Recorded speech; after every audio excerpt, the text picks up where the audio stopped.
Sarvamanthan news महाराष्ट्रामध्ये आपलं स्वागत। पाहूयात आजच्या टॉप 10 हेडलाईन्स। मनसेसोबत युती करायची का? मातोश्रीवरील बैठकीत उद्धव ठाकरेंची माजी नगरसेवकांना विचारणा। युती केली तरच फायदा होईल, माजी नगरसेवकांचा सूर, तर विश्वासात घेऊनच निर्णय घेणार असल्याचं उद्धव ठाकरेंचं स्पष्टीकरण। मुंबईतील चुनाभट्टीतील श्रमरक्षा भवनाजवळ ठाकरेंची शिवसेना आणि मनसेचं आंदोलन। इंटको अंतर्गत येणाऱ्या अजाईल कंपनीच्या विरोधात दोनही पक्ष रस्त्यावर। इयत्ता पहिलीपासून तिसरी भाषा शिकवण्याचा नवा शासन निर्णय।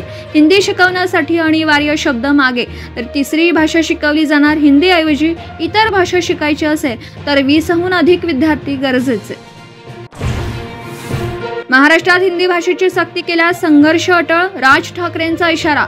मोदी शहा गुजरातचे असूनही तिथे हिंदी सक्तीची का नाही? मनसे अध्यक्षांचा सवाल।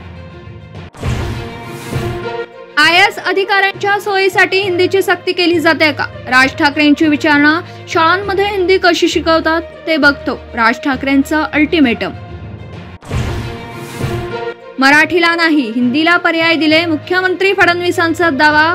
NEP मध्ये 3 भाषांचं सूत्र, महाराष्ट्रात 2 भाषांच्या सूत्रावर जाऊ शकतं नसल्याचं स्पष्टीकरण। राज ठाकरेंशी बोलणं झाल्याचंही वक्तव्य। जुना इतिहास बाजूला ठेवून भाजपाच्या नियमाप्रमाणे वागल्यास स्वागतच, सुधाकर बडगुजर यांच्या पक्षप्रवेशावर मुख्यमंत्री फडणवीसांचं वक्तव्य। तर भाजपाला दाऊदही चालेल, संजय राऊतांचा हल्लाबोल। मुंबई महापालिका निवडणुकीत श्रीकांत शिंदे विरुद्ध आदित्य ठाकरे सामना होण्याची शक्यता। श्रीकांत शिंदेंच्या नेतृत्वात शिवसेना निवडणुका लढवणार, सूत्रांची माहिती। आगामी निवडणुकांच्या पार्श्वभूमीवर शिवसेनेकडून सर्व मंत्र्यांवर विशेष जबाबदारी। मुंबई आणि परिसरातील मंत्र्यांवर वर्धापन दिनाची जबाबदारी दिल्याची माहिती। दोनही राष्ट्रवादींच्या मनोमिलनाबाबत शरद पवारांचा पुन्हा वेगळा सूर। माळेगाव कारखाना निवडणुकीवरून व्यक्त केलेली नाराजी दीर्घकालीन नसल्याचं स्पष्ट केलं।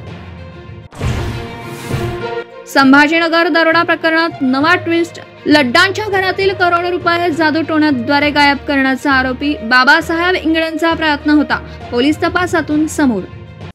सार्वमंथन न्यूज महाराष्ट्राला लाईक करा, शेअर करा, सबस्क्राईब करा।